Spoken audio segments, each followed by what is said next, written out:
Good morning everybody. Saya ingin mengajak kita merenungkan firman Tuhan dari Galatia pasal yang keempat ayat yang ketujuh. Jadi kamu bukan lagi hamba, melainkan anak. Jikalau kamu anak, maka kamu juga adalah ahli-ahli waris oleh Allah. Saudara, ada sebuah prinsip yang luar biasa sekali yang saudaraku kita pelajari daripada kitab Galatia pasal yang keempat ini. Paulus berkata, kamu bukan lagi hamba.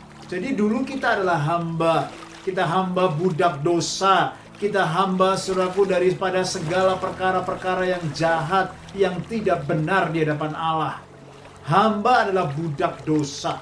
Ya, pasti seorang hamba itu punya tuan. Ya, tuan yang memperbudak kita.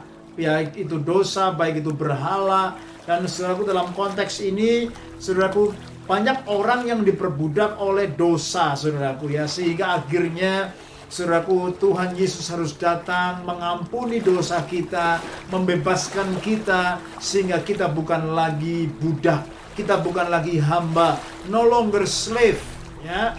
Lalu dikatakan di sini melainkan anak. Jikalau kamu anak, maka kamu juga adalah ahli-ahli waris oleh Allah. Jadi saudaraku, status saya dan saudara sudah diubah.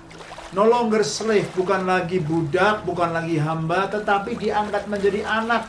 Ini luar biasa, saudara. Ya, kalau hamba itu hanya disuruh-suruh, tetapi kalau anak, saudaraku, dia bersama-sama dengan bapaknya, dengan saudaraku tuannya.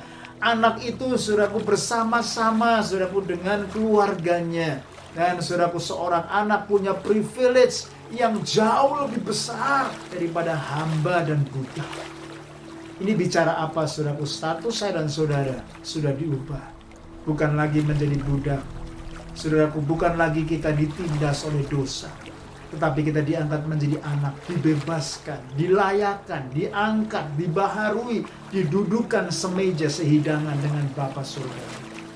Dan saudaraku, yang ketiga dikatakan, kalau kita anak, maka kita juga adalah ditentukan Tuhan sebagai ahli waris oleh Allah. Bukan karena kehebatan kita, bukan karena kecakapan kita, tapi saya dan saudara adalah ahli waris. Saudaraku, kita harus menjadi, saudaraku, ahli waris daripada Bapa di surga, karena kita adalah anak daripada Dia. Saya punya 2 anak dan saya percaya anak-anak saya secara jasmani, anak-anak saya secara legal, mereka akan menjadi ahli waris. Apa yang saya punya menjadi milik dan bagiannya. Mungkin tetangga bisa datang main ke rumah saya, tetapi saudaraku, tetangga atau anak orang lain tidak pernah akan menjadi ahli waris saya, karena secara status mereka bukan anak saya. Itu sebabnya jangan cuma jadi pendatang, jangan cuma jadi pengunjung, jangan cuma jadi hamba bahkan budak dalam kerajaan Allah, tetapi jadilah anak yang mengenal hati Bapa, yang punya rumah, yang punya keluarga rohani. Dan saya percaya Tuhan sedang mempersiapkan saya dan saudara yang terbaik. Engkau adalah ahli waris kerajaan Allah. Apa yang Bapa punya akan menjadi milik saudara. Apa yang menjadi karakter Bapa juga akan engkau hidupi. Milikilah karakter Bapa. Warisilah segala yang terbaik daripada kerajaan Allah. Dan nyatakanlah kerajaan Allah dimanapun Tuhan utus saya dan saudara. Stay strong and stay.